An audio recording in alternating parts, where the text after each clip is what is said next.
तो वेलकम, बहुत बहुत स्वागत है आपका हमारे YouTube channel learning way to Z में। आज हम पढ़ने वाले हैं बौद्ध धर्म के संस्थापक गौतम बुद्ध के बारे में, जिन्हें the light of Asia Asia का प्रकाश पुंज कहा जाता है। इनसे संबंधित कुछ घटनाओं के प्रतीक चिन्ह बहुत इम्पोर्टेंट है, जो कि परीक्षाओं में पूछे जाते हैं। तो इनके जन्म का जो है प्रतीक चिन्ह है कमल एवं सांड। चाहे आप इसे एक जगह लिख लें या फिर याद कर लें, बहुत ही इम्पोर्टेंट क्वेश्चन है। ये क्वेश्चन बनते हैं इससे। तो इनका जन्म जो है उसका प्रतीक चिन्ह है कमल एवं सांड। और जब इन्होंने 29 वर्ष की अवस्था में गृह त्याग किया था, उसका प्रतीक चिन्ह है घोड़ा। जैसे गृह त्याग किए, इसको याद करें। गृह त्याग जो है घोड़ा से कर दिया, तो इसका मतलब गृह त्याग का प्रतीक चिन्ह घोड़ा। मैं याद करने की ट्रिक बता रहा हूँ। गृह त्याग का जो प्रतीक चिन्ह है वो घोड़ा था। और ये घटना जो है महाभिनिष्क्रमण कहलाई थी। बहुत ही इम्पोर्टेंट क्वेश्चन है कि गृह त्याग की घटना, जो बौद्ध धर्म के गृह त्याग की घटना क्या कहलाई थी, तो महाभिनिष्क्रमण कहलाई थी। और इन्हें ज्ञान की प्राप्ति पीपल के वृक्ष के नीचे, बोध गया वृक्ष जो है के नीचे यहाँ पे, और इसका जो प्रतीक चिन्ह ज्ञान का पीपल है। और यह घटना संबोधन कहलाई थी। निर्वाण का प्रतीक चिन्ह पद चिन्ह है। मृत्यु का स्तूप है, और मृत्यु का स्तूप चिन्ह है। और यह घटना महापरिनिर्वाण, इसकी मृत्यु की घटना को महापरिनिर्वाण कहलाया। और गर्भ में जब ये थे, तब इनको माता जी को एक सपना आया था हाथी का, तो उसका प्रतीक चिन्ह है हाथी।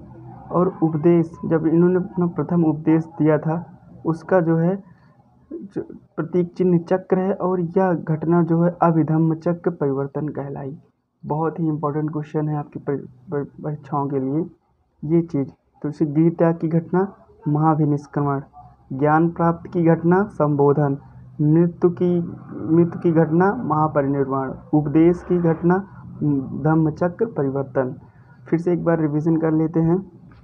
जन्म का प्रतीक चिन्ह कमल एवं सांड। गृह त्याग घोड़ा से किया था, तो घोड़ा। ज्ञान पीपल, निर्वाण पद चिन्ह, मृत्यु स्तूप, गर्भ का हाथी, उपदेश का चक्र।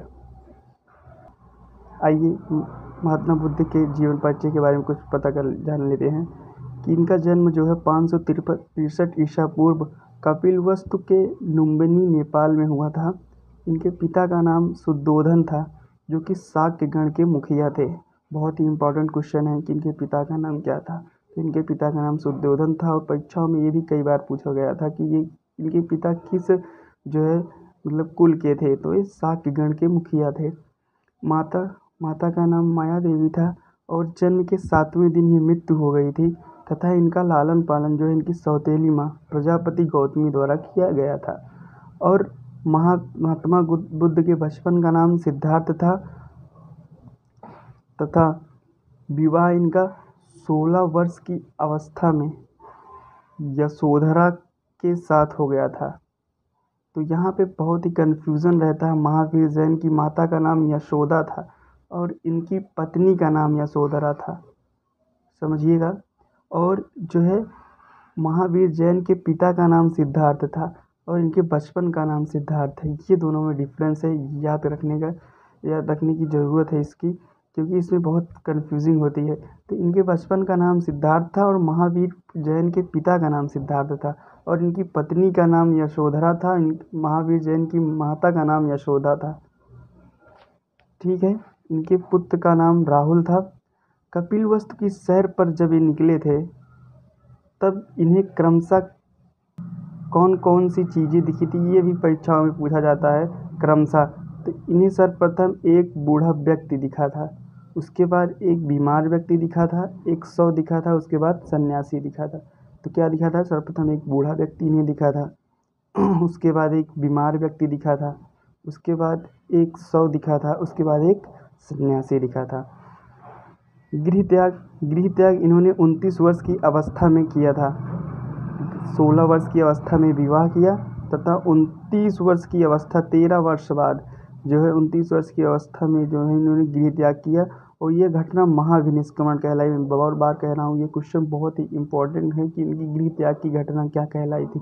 तो इनकी गृह त्याग की घटना महाविनिष्क्रमण कहलाई थी, तथा इन्होंने जो है प्रथम गुरु अलार कलाम, जो कि वैशाली के रहने वाले थे, तो इन्होंने प्रथम गुरु अलार कलाम इनके प्रथम गुरु थे, जो कि वैशाली के थे। ज्ञान प्राप्ति इन्हें 6 वर्ष की कठिन जो है तपस्या के बाद 35 वर्ष की अवस्था में बैसाख की पूर्णिमा की रात नीरजना फाल्गु नदी के किनारे पीपल वृक्ष के नीचे बोध गया। तो क्या 35 वर्ष की अवस्था में बैसाख की पूर्णिमा की रात में निरंजना या फाल्गु नदी के किनारे और पीपल, जिसे बोधि वृक्ष कहा जाता है, उसके नीचे इन्हें ज्ञान की प्राप्ति हुई थी। तो 35 वर्ष की अवस्था में बैसाख की पूर्णिमा में निरंजना फाल्गु नदी के किनारे पीपल वृक्ष के नीचे इन्हें ज्ञान की प्राप्ति हुई थी। प्रथम उपदेश इन्होंने सारनाथ में दिया था, जिसे यह घटना अभिधम्म चक्र परिवर्तन कहलाती है। सर्वाधिक उपदेश इन्होंने कौशल की राजधानी श्रावस्ती में दिए हैं। ये भी इम्पोर्टेंट क्वेश्चन है कि गौतम बुद्ध ने अपने सर्वाधिक उपदेश कहाँ दिए थे। तो सर्वाधिक उपदेश कौशल देश की राजधानी श्रावस्ती में दिए थे। और इनके जो भी ग्रंथ लिखे गए हैं, जो इनकी भाषाएं थी, वो पाली थी। इनके अनुयायी के रूप में बिंबिसार, उदयन, प्रसेनजीत, इन 3 शासकों को जाना जाता है। बिंबिसार, उदयन, प्रसेनजीत तो बौद्ध धर्म के अनुयायी थे। इनकी मृत्यु की घटना, जैसे कि मैंने पहले भी बता चुका हूँ, महापरिनिर्वाण कहलाई थी। ये भी इम्पोर्टेंट क्वेश्चन है कि इनकी मृत्यु की घटना क्या कहलाई थी। तो इनकी मृत्यु की घटना महापरिनिर्वाण कहलाई थी। 80 वर्ष की अवस्था में 483 ईसा पूर्व कुशीनगर उत्तर प्रदेश में इनकी मृत्यु हुई थी। तो जो इनकी मृत्यु हुई थी वो 80 वर्ष की अवस्था में हुई थी, 483 ईसा पूर्व, कुशीनगर उत्तर प्रदेश में। बौद्ध ग्रंथ त्रिपिटक कहलाए थे, जो कि पाली में थे। महत्वपूर्ण बिंदु कुछ आइए देख लेते हैं बौद्ध धर्म से रिलेटेड। बौद्ध धर्म मूलतः अनिश्वरवादी था, मतलब ये लोग ईश्वर को नहीं मानते थे, लेकिन पुनर्जन्म की मान्यता थी।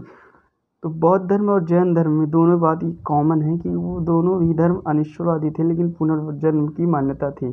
त्रिरत्न थे बुद्ध, धम्म एवं संघ। ये इम्पोर्टेंट है, बुद्ध, धम्म एवं संघ। अब मैं जो बताने जा रहा हूँ, बहुत ही इम्पोर्टेंट चीज़, बौद्ध संगति, ये बहुत ही इम्पोर्टेंट है और इनसे कई परीक्षाओं में एक क्वेश्चन अवश्य रहता है। तो जैसे प्रथम बौद्ध संगति 483 ईसा पूर्व, और इसके अध्यक्ष जो थे वो महाकश्यप थे, और इनका जो है राजगिरी में हुआ था। और इसके किसके शासन काल में हुआ था ये भी बता दूं, ये जो है अजातशत्रु के शासनकाल में हुआ था प्रथम बौद्ध संगति। द्वितीय बौद्ध संगति 383 ईसा पूर्व, सबाकामी इसके अध्यक्ष थे, और स्थान वैशाली में। और इसके जो शासन किसके शासनकाल में हुई थी, ये कालाशोक के शासनकाल में हुई थी। और चतुर्थ बौद्ध संगति 255 ईसा पूर्व, मोगलीपुत्र पाटली इसके अध्यक्ष थे, तथा स्थान जो है वो पाटलिपुत्र में हुआ था। और इसके अध्यक्ष जो थे वो अशोक थे, मतलब इसके अध्यक्ष नहीं, किसके शासनकाल में हुई थी, ये अशोक के शासनकाल में हुई थी। चतुर्थ बौद्ध संगति प्रथम शताब्दी, इसके अध्यक्ष वसुमित्र कुंडलवन में हुई थी। और इसके किसके शासनकाल में हुई थी, ये कनिष्क के शासनकाल में हुई थी। तो इसकी ट्रिक मैं आपको बता देता हूँ। स्थान की ट्रिक है रावे पाकू। तो रा से हो गया राजगिरी पहली, दूसरी वैशाली, तीसरी पाटलिपुत्र, चौथी कुंडलवन। और इसकी जो है ट्रिक है अका अक। तो आ से हो गया अजातशत्रु, का से हो गया कालाशोक, आ से हो गया अशोक, का से हो गया कनिष्क।